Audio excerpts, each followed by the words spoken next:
वंदे पुरुषोत्तम। 10 अप्रैल 1948 की बात है। श्री ठाकुर सुबह के समय बड़ाल बंगले के बरामदे में उत्तर की ओर मुंह करके बैठे हैं। कड़ी धूप से चारों तरफ का माहौल गर्म हो उठा है। बाहर बीच बीच में धूल भरी तेज हवा और सूखे पत्तों का बवंडर उठ रहा है और पेड़ों की पत्तियों के बीच एक अशांत चित्कार सा जाग उठा है। पीपल की शाखाओं पर विभिन्न प्रजातियों के पक्षी बेतरतीब ढंग से चहचहा रहे हैं। एक अजीब सा मन को व्याकुल करने वाला माहौल है, लेकिन इस सब के बीच दयाल अपने आसन पर स्थिर, धीर, शांत, समाहित और आनंद मग्न होकर बैठे हैं।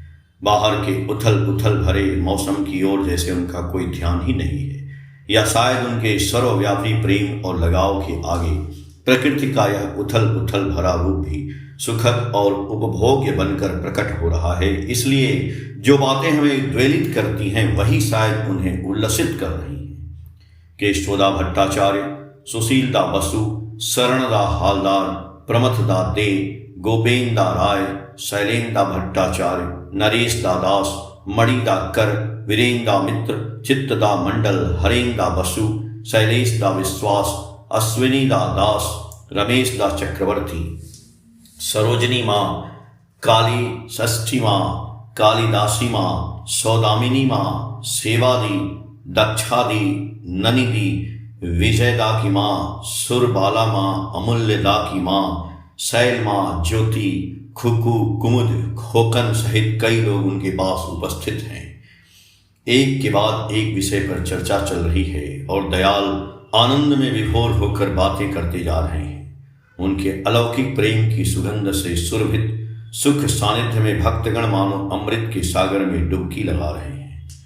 बातचीत के दौरान केष्टोदा ने कहा, कालिदास की लगभग सभी पुस्तकें आदर्श विवाह के विषय में लिखी गई हैं।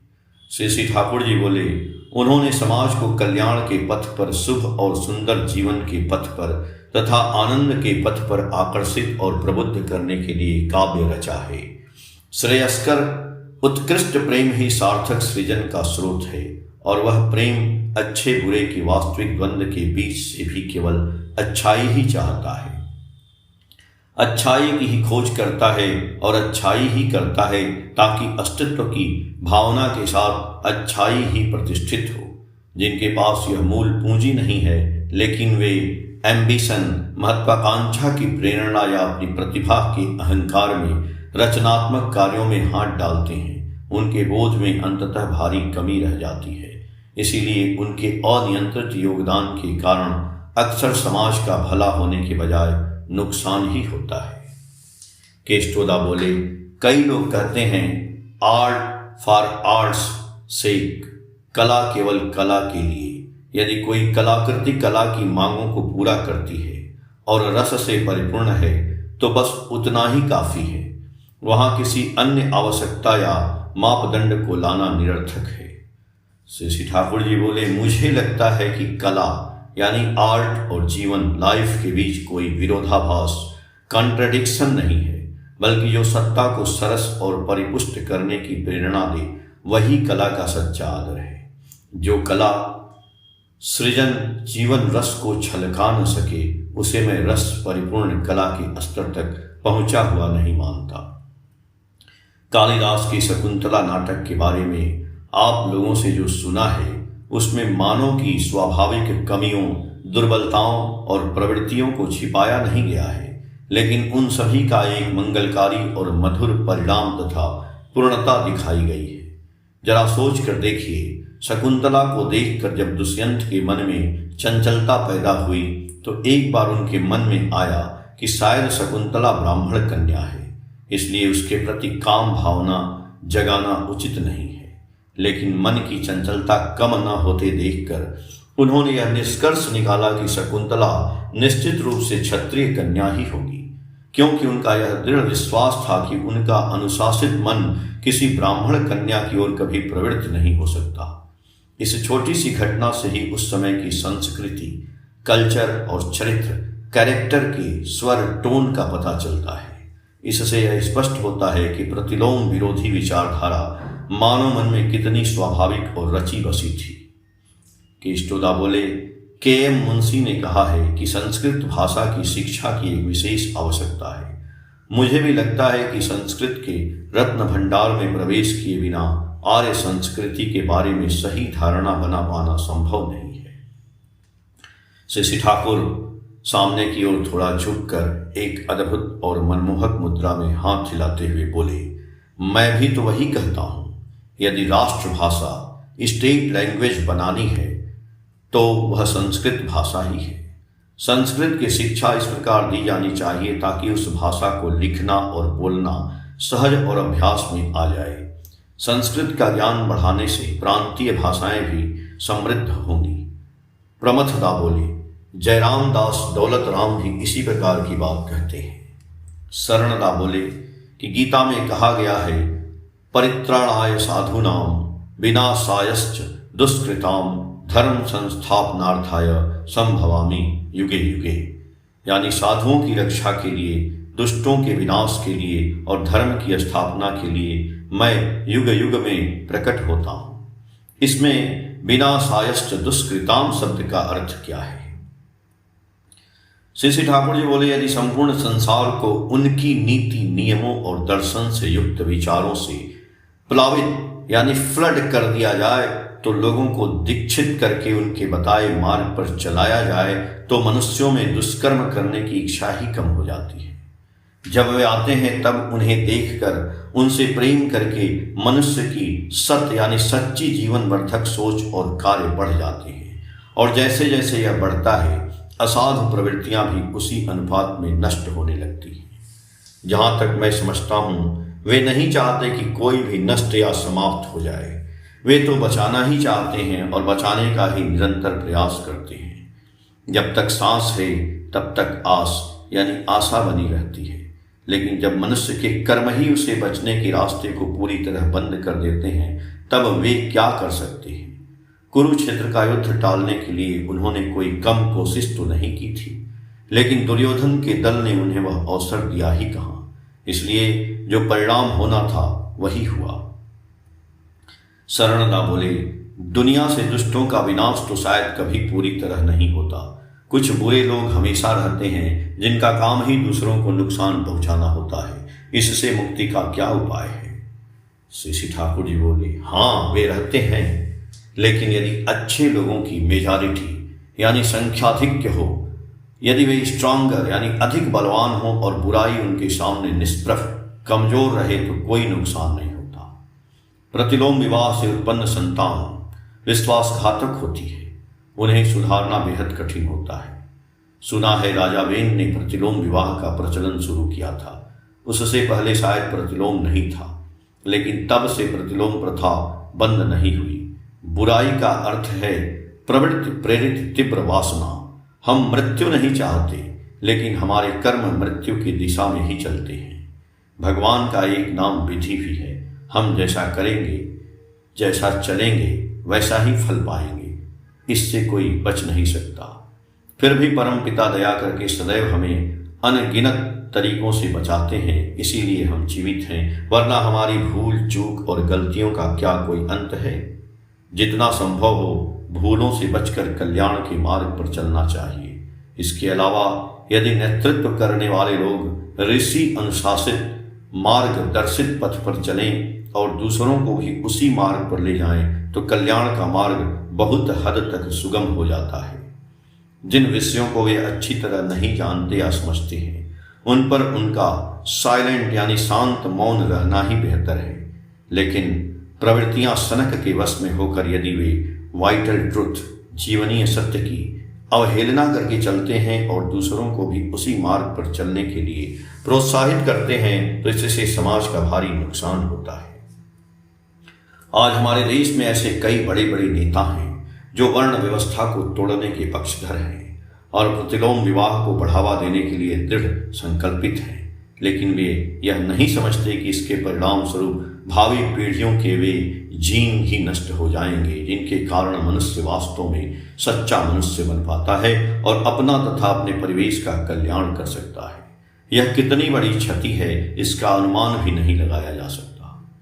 शरणदा बोले, हिंदू धर्म इतना व्यापक है कि किस परिस्थिति में क्या ग्रहण करने योग्य है और क्या त्यागने योग्य, यह स्पष्ट रूप से तय कर पाना कठिन है। शास्त्रों और पुराणों में कई परस्पर विरोधी बातों के उदाहरण और समर्थन मिल जाते हैं।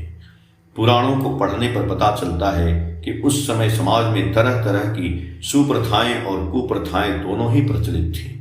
उनमें से जिसकी जैसी इच्छा होती है वह वैसा ही चुनाव करके इन्हीं बातों की आड़ ले लेता है। जिन्होंने कभी गोमांस खाने का निषेध किया था, संभवतः अपने जीवन में कभी उन्होंने भी गोमांस खाया था। इन्हीं सब कारणों से लोग दिग्भ्रमित हो जाते हैं। ऐसी स्थिति में सही मार्ग क्या है? श्री श्री ठाकुर जी बोले कि धर्म के संबंध में सही ज्ञान और समझ जीवन के अनुभवों के साथ धीरे धीरे विकसित होती है। वैसे हर काल में प्रवृत्ति परायण लोग होते ही हैं जो स्वेच्छा से धर्म नियमों का उल्लंघन करके अपनी मनमानी करते हैं। उनका अनुसरण करना उचित नहीं है। हो सकता है कि किसी व्यक्ति का शुरुआती जीवन कुछ भूल चूक में बीता हो, लेकिन बाद में साधना और तपस्या के माध्यम से वह ऋषि बन गया हो। लेकिन ऋषि बन जाने का अर्थ यह नहीं है कि उसके शुरुआती जीवन की भूलें भी सही या अनुकरणीय मान ली जाएं। ऋषियों में भी अलग अलग श्रेणियां होती हैं। हेनरी फोर्ड ने उद्योग जगत में जो अंतर्दृष्टि और समेकित अनुभव प्राप्त किया था, वह भी एक प्रकार का ऋषि पद ही है। जहां तक उसका दायरा था उतना ही सही। इसीलिए पुराण और इतिहास में जिन ऋषियों का उल्लेख है वे सभी एक ही स्तर के नहीं हैं। सर्वसंगति से युक्त विशिष्टता को पूर्ण करने वाले और सत्ता को प्रबुद्ध करने वाला ज्ञान और बोध जिनके भीतर खिल उठता है, केवल वे ही शाश्वत और त्रुटिहीन नियम दे सकते हैं। परिवेश सहित रक्षा और विकास ही वांछनीय है और वही देश काल पात्र के अनुसार जहां जैसा उचित हो किया जाता है। इसके अलावा किसने किस परिस्थिति में क्यों और किस उद्देश्य से क्या किया या कहा, यह समझे बिना कोई भी मनमाना निष्कर्ष निकाल लेना सही नहीं है। उदाहरण के लिए मैंने प्रयोग के तौर पर कभी मछली खाकर देखी थी ताकि उसका व्यवहारिक परिणाम जाना और समझा जा सके। अब इससे यदि कोई यह अनुमान लगा ले कि मैं मछली खाने का पक्षधर हूं तो क्या यह सही होगा? इसके अलावा कई सिद्धांतों को प्रतीक के रूप में सांकेतिक रूप से प्रस्तुत किया गया होता है, जिसका अर्थ तर्क संगत और वैज्ञानिक रूप से उजागर करना पड़ता है, अन्यथा समझ में नहीं आता। इसीलिए इन सब का मंथन करके सामान्य लोगों के सामने यह स्पष्ट रूप से प्रस्तुत करना आवश्यक है कि क्या अनुकरणीय और कल्याणकारी है, कौन सा कार्य क्यों करना चाहिए और कौन सी बात क्यों नहीं करनी चाहिए। इसका कारण स्पष्ट रूप से दिखाना पड़ता है। जो सुलझे हुए व्यक्ति हैं उनके सामने सब कुछ प्रस्तुत करके सोच समझ कर निर्णय लेना चाहिए। आप लोगों पर परम पिता की जैसी अपार कृपा है, वैसे ही आपकी जिम्मेदारी भी असीम है। बाहर से एक नए आए दादा को दूर से आते देखकर श्री श्री ठाकुर ने उल्लासपूर्वक ऊंचे स्वर में गर्मजोशी भरा बुलावा दिया। अरे क्या खबर है, कब आए? दादा ने प्रसन्न होकर उत्तर दिया, जी अभी अभी आया हूं।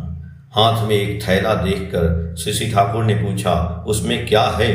उक्त दादा बोले, कुछ परवल और कच्ची अमियां हैं। श्री श्री ठाकुर ने उत्सुकता से कहा, बहुत बढ़िया चीज लाए हो, जाओ बड़ी बहू के पास दे आओ। दादा ने थैली को एक चौकी पर रखा और श्री श्री ठाकुर को श्रद्धापूर्वक प्रणाम किया। फिर श्री श्री बर्मा के पास जाकर परवल और अमियां देकर वापस लौट आए। श्री श्री ठाकुर ने उनसे स्नेहपूर्वक पूछा, तुम लोगों का सब हाल चाल ठीक है न? उक्त दादा बोले, जी हाँ। श्री श्री ठाकुर जी पूछे, कहाँ ठहरे हो? उक्त दादा बोले, गेस्ट हाउस में। श्री श्री ठाकुर जी बोले, बहुत अच्छा, संभल कर रहना, रात भर गाड़ी में जाग कर आए हो, सुबह सुबह स्नान करके भोजन करो और आराम करो, बाद में तुम लोगों की तरफ की बातें और किस्से सुनूंगा। वह दादा कुछ क्षण बाद प्रणाम करके प्रसन्न मन से विदा हुए।